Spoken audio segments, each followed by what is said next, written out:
Il est le nouveau directeur gérant du Canadien de Montréal. Voici Marc Bergevin.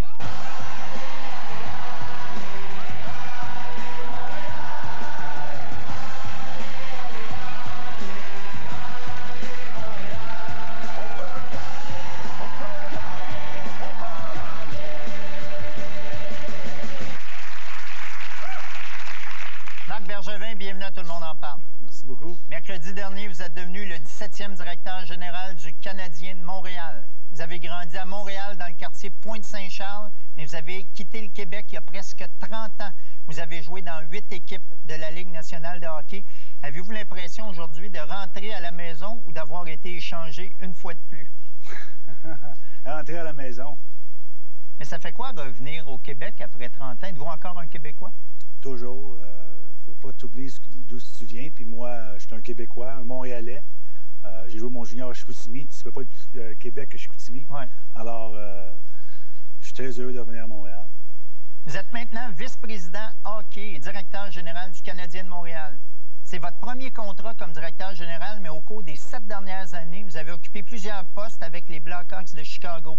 Adjoint au directeur général, directeur du personnel des joueurs, adjoint à l'entraîneur-chef, directeur du recrutement professionnel. Bref, vous avez pas mal zigonné autour du net. Est-ce qu'il y a des choses que vous n'avez pas fait? J'ai pas conduit de la Zamboni. C'est la seule chose que j'ai pas faite. Est-ce que Patrick Roy... Il conduit la Zamboni, je ne sais pas. Je ne suis pas certain. Est-ce que Patrick Roy sera le prochain entraîneur du Canadien de Montréal? Il est trop tôt pour te dire ça, parce que moi non plus, je ne le sais pas en ce moment. Mais est-ce que vous allez le rencontrer? Les gens qui vont m'aider à prendre ces décisions-là ne sont pas avec moi en ce moment. Fait que avez-vous déjà joué contre lui d'abord? Oui, puis j'ai même marqué contre Patrick à Montréal. J'ai pas compté de gros buts, mais je m'en souviens contre Patrick une fois. Si vous étiez un médecin et que le Canadien était votre patient, diriez-vous qu'il est amoché, mais pas trop magané, ou cliniquement mort? Amoché, pas trop magané. Est-ce que vous aviez déjà rêvé à ça, devenir directeur gérant du Canadien? Non. Honnêtement, j'ai jamais pensé assez bon pour jouer à Montréal. C'est drôle, hein? Puis aujourd'hui... Diriger l'équipe. Oui.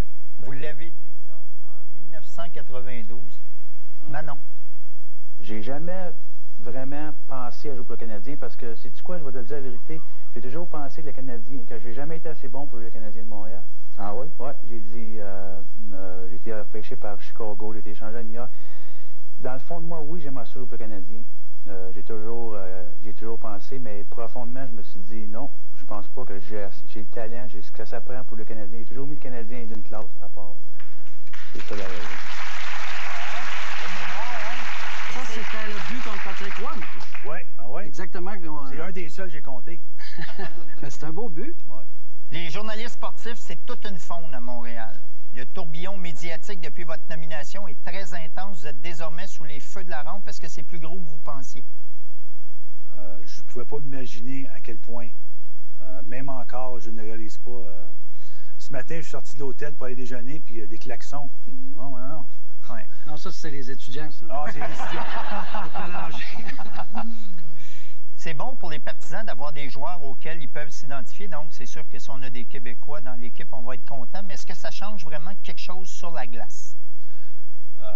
D'avoir des Québécois, non. Sur la glace, non. Mais des bons Québécois, on va en prendre, puis on va en prendre. Mais si tu es capable de jouer au niveau pour le Canadien, puis tu es Québécois, c'est encore mieux. En tant que hockeyeur professionnel, vous avez disputé 1191 matchs en 20 saisons dans la Ligue nationale. Il n'y a pas des bons, là. Parce que même assis sur le banc, ça compte aussi. Ça compte-tu, ça? Parce que j'ai passé des soirées sur le banc à manger des hot dogs. Ah oui? C'était quoi votre plus grande qualité comme joueur? Joueur d'équipe. Toujours mettre mon équipe en avant de mes succès personnels. Puis, comme DG ici, ça va être l'importance de l'équipe des Canadiens de Montréal. Vous êtes reconnu comme un joueur de tour, mais paraît que vous êtes tout un joueur de tour. C'est quoi votre meilleur coup? Le meilleur, il est long, fait que je ne sais pas combien de temps qu'on a. Je vais vous le réduire au montage, allez-y. J'avais un chambreur, puis on était sur la route, puis je me suis réveillé à 6 heures du matin, puis je m'endormais plus. Puis je voulais pas le réveiller. Fait que ce que j'ai fait, c'est que j'ai mis l'horloge à 8 heures, puis j'ai mis sa montre à 8 heures, ma montre à 8 heures. Puis là, je me suis réveillé, puis j'ai crié son nom. J'ai dit, lève-toi, on est en retard. Là, il s'est levé, puis là, il a pris ses valises, j'ai fait mes valises, on est descendu en bas. Puis là, quand on est arrivé à l'ascenseur, j'ai dit, j'ai oublié mes lunettes. Là, je suis retourné dans la chambre, je me suis couché, j'ai allumé la télévision. Lui, il est descendu en bas, là, il courait, il cherchait l'autobus, il a plein de taxis. Puis finalement, le gars, il dit, oui, je peux t'aider. Il dit, vous avez oublié l'appel réveil, c'était pour 8h30, mais il est juste 6h. Je dis, ben non, il regarde moi l'horloge, il est revenu dans la chambre avec ses valises, là, j'ai pris la télévision. C'est pas fin, ça. Non, mais... C'est des affaires qui Tu peux pas dormir, tu peux pas dormir.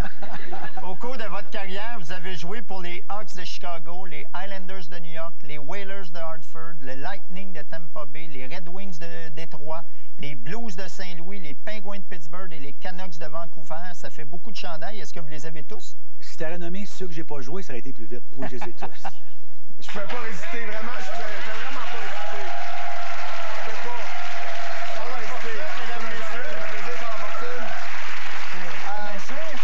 Alors c'est ça. Alors, ben, je vous présente parce que vous êtes de retour au Québec. Ouais, alors, mon nom, c'est Grégory Charles. Non, mon nom, c'est Charles Lafortune. Je travaille à la radio avec Mario Tremblay. Je vous ai vu avec lui un peu plus tôt cette Le meilleur semaine. scoreur de TVA. Ouais. Et Charles, tu es là parce que tu connais 10 fois mieux le hockey que Danny et moi réunis, c'est ça? Écoute, je veux tellement pas m'occuper de toi maintenant. Je suis juste avec lui, là. Vas-y, tu interviens quand tu veux. OK. Là, tu voudrais là. Ah, je voudrais là. Oui, vas-y. J'ai le droit. Vous, ce qui est intéressant, c'est que vous êtes le fun. Puis le hockey, c'est supposé d'être le fun. Oui, c'est bien le fun. Surtout au prix que ça coûte. Puis avant, votre prédécesseur, lui, il était plus comme Urgel Bourgie, mettons. Qu'est-ce que vous allez faire pour que ça soit le fun, le hockey, que ça soit encore le fun? Bien, ce qui est bien le fun, c'est gagner au hockey. Ça, oui. Quand on gagne, on a du fun. Et par exemple, là, les Rangers puis les Flyers, là, ils ont fait une émission à HBO où les caméras, ils rentraient dans les chambres. Puis, tu sais, les gars, ils parlaient. Puis, tu sais, même s'ils gagnaient pas, on sentait qu'ils essayaient. Il me semble qu'on les aimait plus. On va avoir des caméras dans les chambres. Puis avez-vous besoin d'un animateur? On va prendre ouais, je pense que ce serait bon, hein? Ah ouais. Mais Scott Gomez, c'est fini.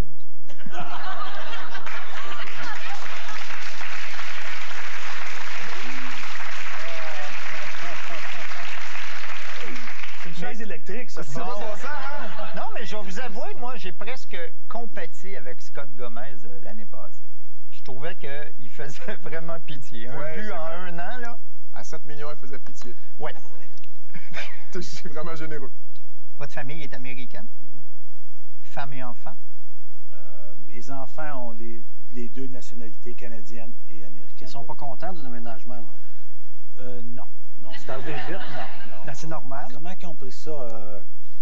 Heureux au début, puis comme ado, tu poses des questions, son école, ses amis, c'était pas facile. Puis, ça, en père de famille, je vais régler ça. Puis En 2010, vous avez gagné la Coupe Stanley avec les Blackhawks de Chicago. Pas en tant que joueur, mais en tant que directeur du personnel des joueurs. Et vous avez tout de même eu la chance d'apporter la coupe au cimetière de Sainte-Martine. C'est là où vos parents sont enterrés. Pourquoi c'est important pour vous de poser ce geste-là? La raison pourquoi j'ai joué au hockey, c'est à cause de mes parents. Je ne sais pas si vous connaissez bien Pointe-Saint-Charles, mais oui. C'est un petit quartier. Puis mes parents, ma mère, elle m'amenait à la glace, à l'aréna Saint-Charles, à 4-5 heures du matin pour aller pratiquer. Puis on n'avait pas d'auto, fait que on se faisait ça souvent à pied. Puis c'est un hommage pour eux. C'est la seule chose que je voulais faire. Puis c'était fait. Marc, entrevue, bienvenue dans le club. Atlas, Atlas, Atlas.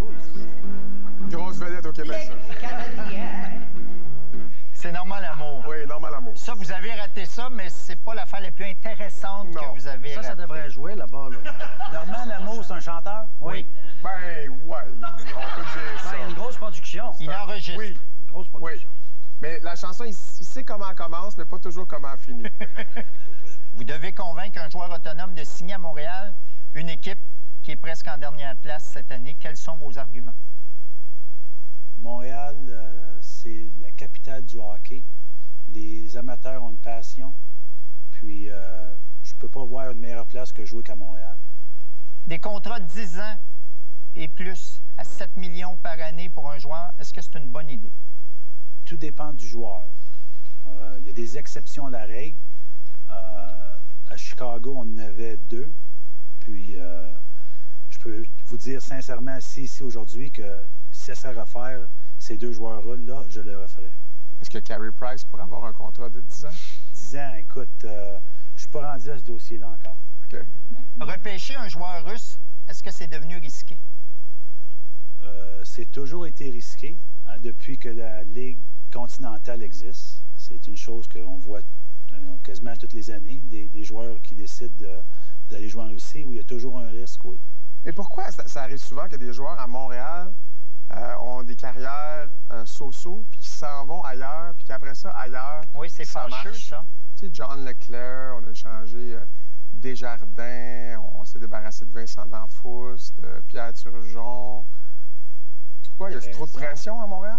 La pression, ça, c'est une question qu'ils peuvent te répondre. Moi, je ne peux pas te le répondre. Je n'ai pas joué à Montréal. Non, mais vous l'avez vécu quand même. Vous êtes arrivé, là, vous n'aviez jamais vu autant de Kodak de toute votre carrière. Oui, oui. Des Kodak. Hein. Longtemps, j'ai pas entendu ça, des Kodak. Des caméras. Ça a trahi mon J'ai de la âge. misère avec mon français, mais lui, il est pire que moi. Des Polaroid.